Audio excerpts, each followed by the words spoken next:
Chapter 3. You're a Dirty, Stinking Jew. 10 minutes past the lake, after accelerating to top speed again, the express slowed and ground to its first stop. This station was always a busy one, as Ari well knew. He had moved to the seat next to the rear exit, from where he could observe the entire platform through the window and keep a wary eye on anyone entering his car. About 24 passengers boarded the train, all of them in the forward cars, except for an affectionate young couple. Arms around each other, they awkwardly negotiated a few steps down the narrow aisle and seated themselves 4 rows from the front, where they cuddled and babbled intimately, as though no one else existed in the entire world. Nothing to fear from them. The train started with a lurch, and Ari leaned back to relax. 18 more minutes at high speed, and the express would stop at his own village. The police would almost certainly be watching the station. He wanted no more confrontation, which left him with only one alternative. The conductor, now whistling his own off-key rendition of a nondescript tune, came through to check tickets again. "I've got a transfer at Luckenwald," said Ari casually. "How far?" "3 more stops, about an hour." Ari leaned out into the aisle and motioned for the conductor to come closer.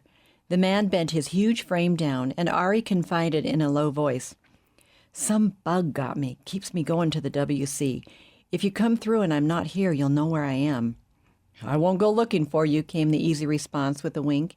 He made his way slowly up the aisle and exited the car. "That was simple. He'll think I'm still aboard." Smiling with satisfaction, Ari leaned his head back on the seat, letting himself relax, but at the same time pondering alternate scenarios, trying desperately to keep himself awake. It would be a disaster to fall asleep and go on past his station, but it was a terrible fight just to keep his eyes open. If they once shut, he'd be gone. The few minutes seemed like hours. At last the train began to slow. Ari was instantly on his feet. Taking his hefty briefcase, he went into the narrow exit at the rear of the car, shut that door behind him, and pulled the outside door open. About 50 yards before the train reached the station, he jumped out on the side away from the platform and disappeared into the woods. There he waited for a few moments, peering out from behind the trees down the tracks toward the station, making certain that no one had seen him. Then he turned and ran toward his parents' home. The scattered clouds had thinned, and at first only briefly and intermittently obscured the moon. Ari followed a faint but familiar path that avoided the roads. Traversing dampened fields and dripping forest, he savored familiar odors of dank earth and washed foliage that brought back childhood memories. He had taken this shortcut many times as a boy when ordered by his father to go to the village on errands. In daylight, he could cover the distance at a steady run in about 20 minutes. But with the clouds once again growing thicker and the weight of the heavy briefcase impeding him, it took almost double the normal time, costing him precious minutes that he could ill afford. The long run was particularly exhausting because of the recent sleepless nights. Ari cursed the darkness each time he stumbled. As he approached the farm, however, picking his way cautiously along a narrow, wooded ravine that cut through the fields, he muttered a grateful thanks to the thickening clouds that obscured the full moon and covered his furtive movements. At last he was close enough to make out, in the transient intervals of filtered moonlight, the dim outline of the dozen small houses that made up the commune. Huddled together in a semicircle, they faced the road about 100 feet beyond. All were dark except for his own house, where the kitchen light was burning. It was far too late for his parents still to be up. Were the loathsome secret police in there questioning them? Or had that job been finished, and were the Stasis now hidden outside? Where were the watchdogs that were always turned loose to roam the farm at night? Why weren't they yapping a wild, tail-wagging welcome for him? There was a soft, erratic breeze blowing past him toward the houses, carrying his scent. The dogs, whom he loved so well, should have come running to greet him. He had worried about that, wondering how he could quiet them quickly. Yet all was silent, too quiet. If the police are hiding somewhere, watching for me, they would have had to order the dogs confined inside, or they would never stop barking. That has to be it. Ari knew every inch of the collective farm.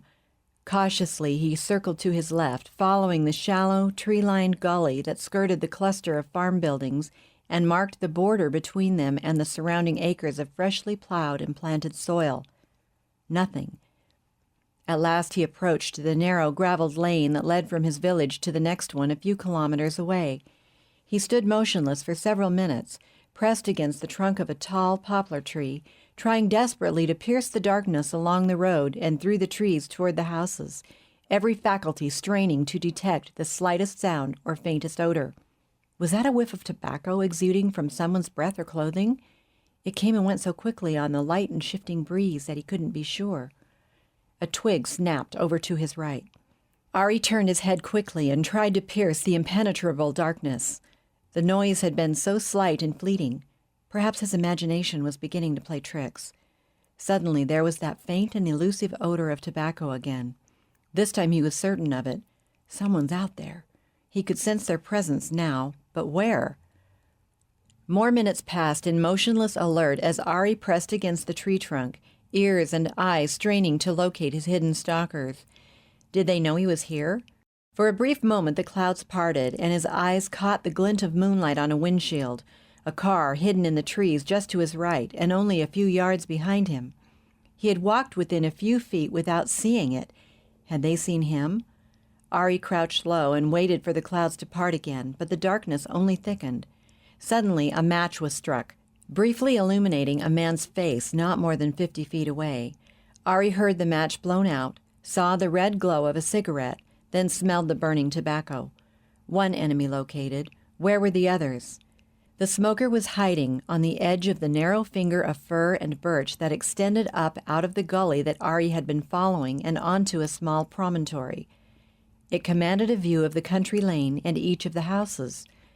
Obviously, they were not expecting him to come across the fields from the train station, but to arrive in a car along the road.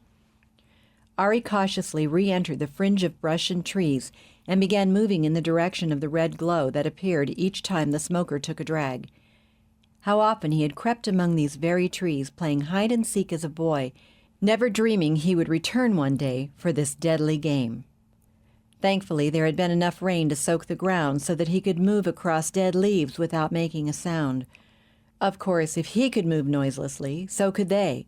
Soon he was close enough to dimly glimpse his quarry on the slight rise silhouetted against the dark sky, where he paced impatiently back and forth, apparently not enjoying his duty. Where are the others? "Hands up!" The deep voice, sounding as startled as Ari now felt, came from a few feet behind and to his right. "Alex, I've got him! Over here!" Raising his hands and turning slowly around, Ari saw a dark figure separate itself from the tree trunk of which it had seemed to be a part when he had so carefully passed it moments before. Warily, the man approached him. Ari could hear the crashing of underbrush as the smoker, now shining a flashlight, hurried toward them. "Turn around." The tone of voice had changed from surprise to fierce satisfaction.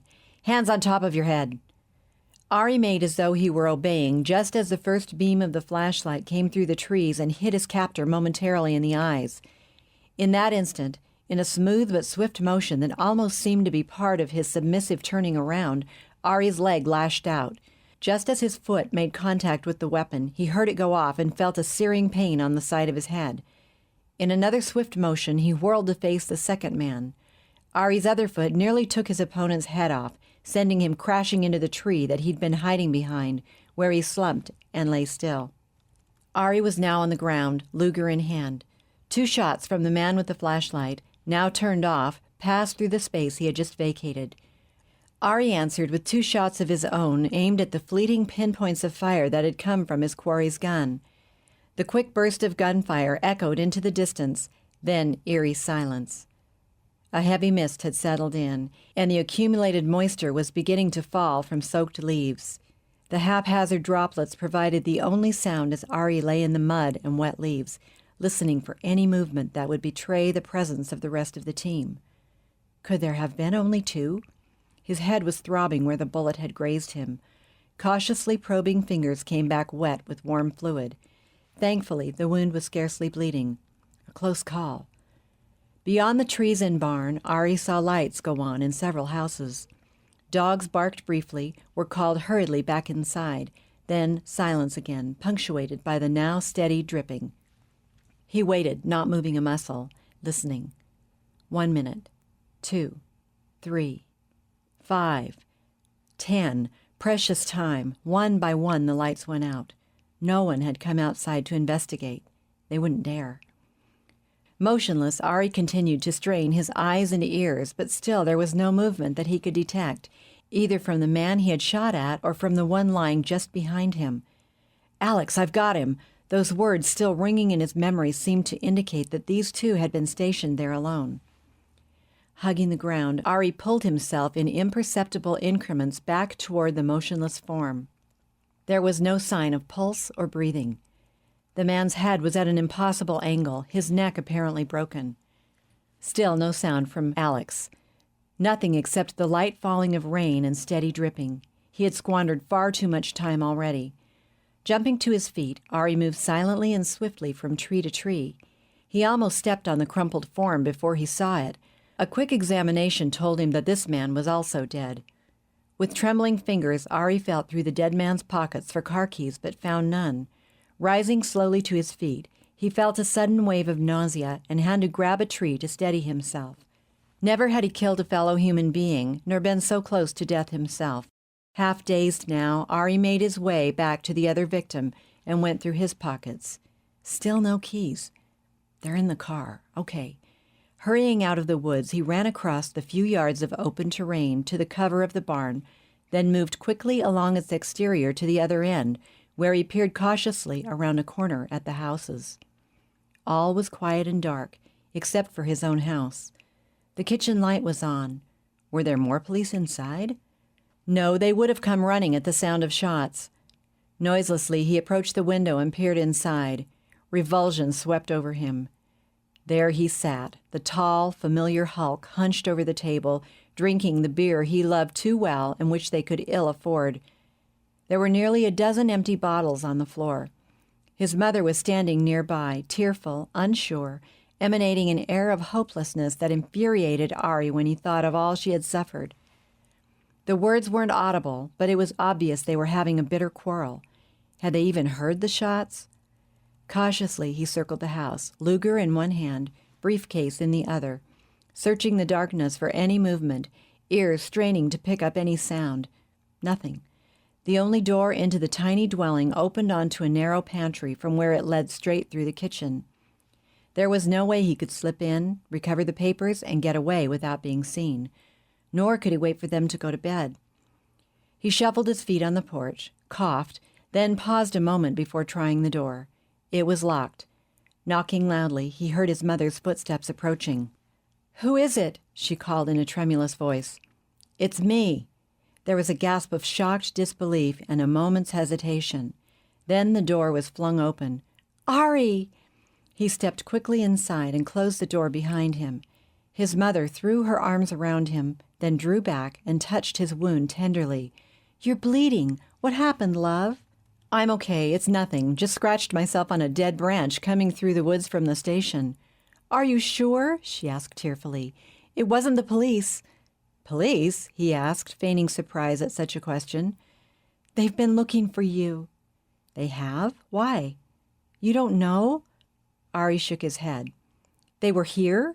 "A couple hours ago," growled his father, who hadn't moved from his seat at the table where he'd been glaring in silence. "Got us out of bed. Tore your room apart. You've been shot, you liar. I wish they'd killed you." His speech was slurred, but anger gave a convincing energy to the stinging words. He obviously still had his full wits. "Did the police do that to you, Ari?" his mother asked again anxiously.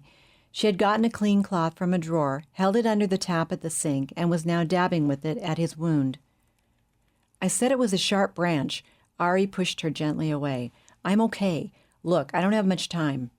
"Less than you think," gloated his father. "I'm calling the police." "You want them to find you like this?" bluffed Ari contemptuously. "Look at you, slobbering drunk again." There was no time to waste. He turned and headed toward his bedroom. "I'm not drunk, and I know exactly what I'm saying, you Jew bastard."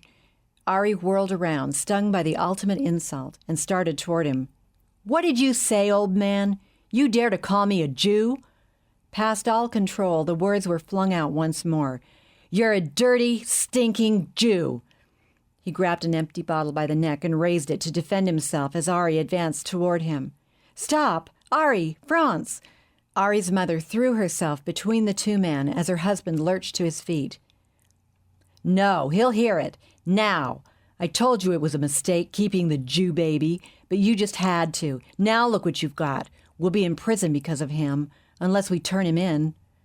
"I promised. I gave my word. Please, Franz." "No, I'm not going to pretend any longer that this filthy Jew is my son. I'm calling the police."